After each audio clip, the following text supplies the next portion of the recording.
Hey,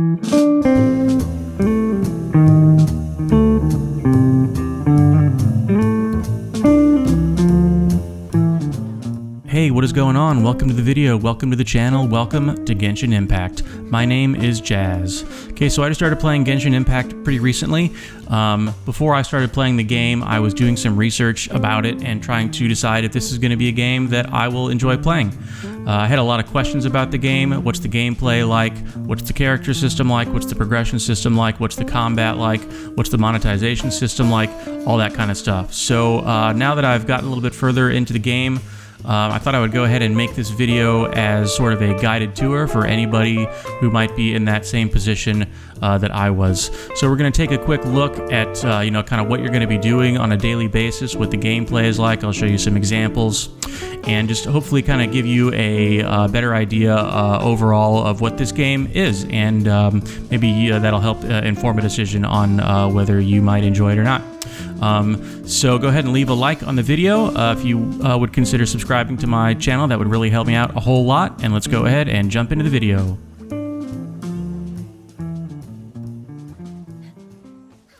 Okay, so here we are in the game. You can see a group of enemies over there in the distance. We're going to save them for a little bit later. And one of the first things you'll notice when you look at my screen, if you look at the right side, you'll see that I control 4 characters, and I can switch between these characters at will. There's a 1-second cooldown between switching characters, and each character has their own set of attributes and strengths and weaknesses. Each character uses a single type of weapon: swords, broadswords called claymores, spells, and bows and arrows. And each character also uses one specific element. There are 7 elements in the game. Each character gets 1, and they have different abilities within each element. So if I go ahead and open up my character selection screen here, we can take a look at some of the numbers and attributes you're going to be manipulating as you get more powerful. So just as any RPG game you would expect, it has a lot of these numbers and categories that will go up as you get more and more powerful, like, attack numbers, defense numbers, crit rate, crit damage, elemental damage, resistances, all that kind of good stuff. And you can make these numbers go up in various different ways as you level up. Okay, so this particular character, for example, is a sword user. So within the sword class, there are lots of different weapons. I have quite a few duplicates here, but each one has its own attributes and sort of special abilities that you want to sort of match with that character to complement the character's abilities. Okay, your artifacts are pretty much like your gear. Since there's nothing really like, helmets or gloves or boots in this game, you pretty much are looking at these 5 artifacts to sort of fill those roles. Each artifact has their own set of stats, gives you its own set of buffs, and of course there are set bonuses. You get 1 set bonus when you hit 2 pieces and 1 set bonus when you hit 4 pieces. I don't really have anything super special as of right now.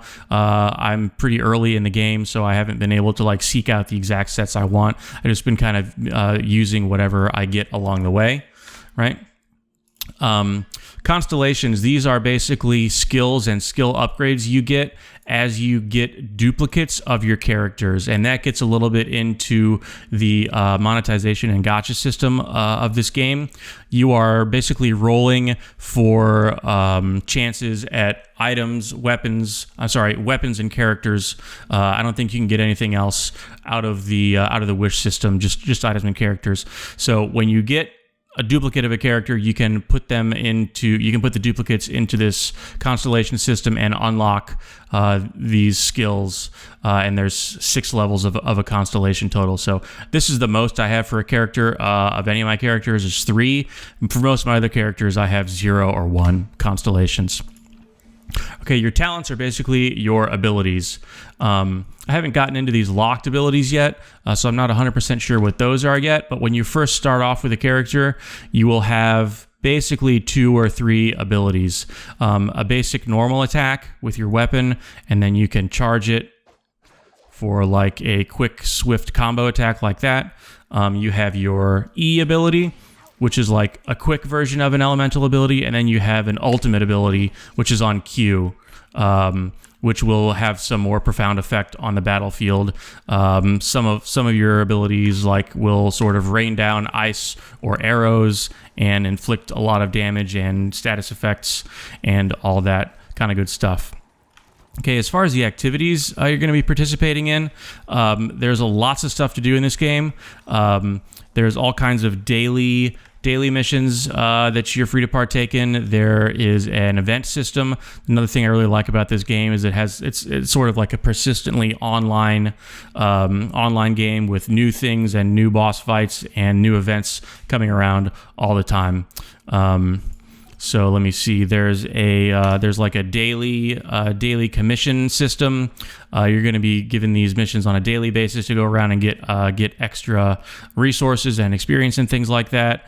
There's a pretty extensive achievement system where when you unlock these different achievements, you can get resources and currency, and you're making progress towards little name banners like this. Okay, as far as the monetization and store system goes, that's where your new characters and new weapons are going to come from.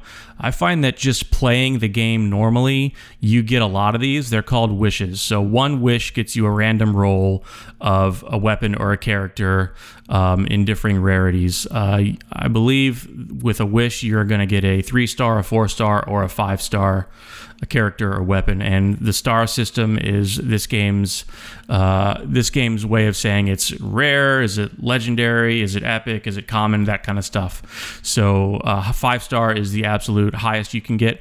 I have spent a little bit of money already, and that's because there is a certain wish that's running out.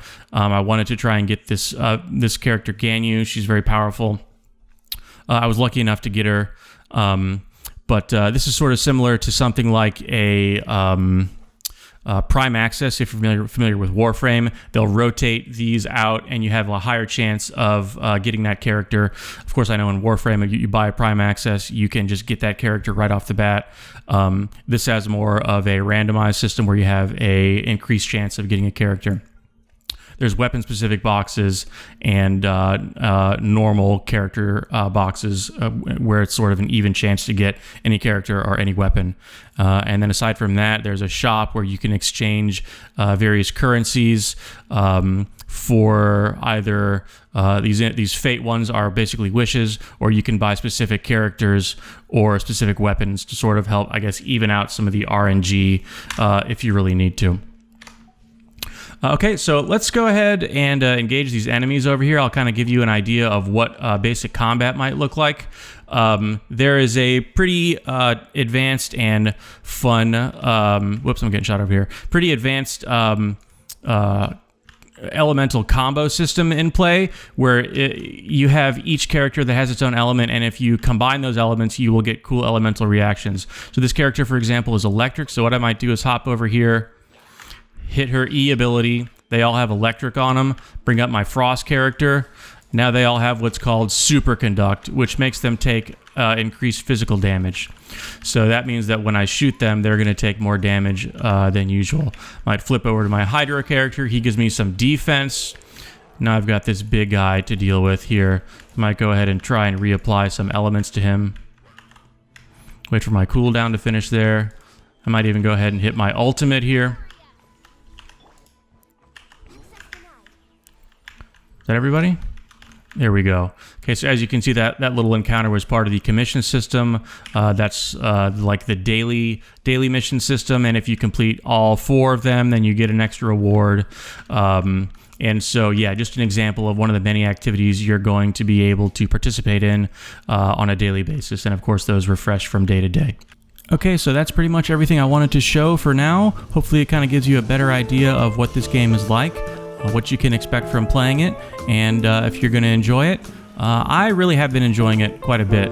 I love games like Destiny and Warframe and Path of Exile and The Division, games like that, RPG games, and I really like games that have systems of deep character customization, end-game content. This game, even though I haven't, of course, gotten there yet, I've been doing some research about what goes on in the end game. There's something called the Spiral Abyss, which is sort of like a horde mode, floor-based end game activity that as you go up the floors, the enemies become more and more difficult. You have to strategize as far as which elements and which characters you're going to bring. So I'm really looking forward to digging in deeper to that. Okay guys, so if you enjoyed the video, please go ahead and leave a like for me. Subscribe to my channel, that would really help me out a whole lot. Thanks so much for watching, and I'll see everybody in the next video.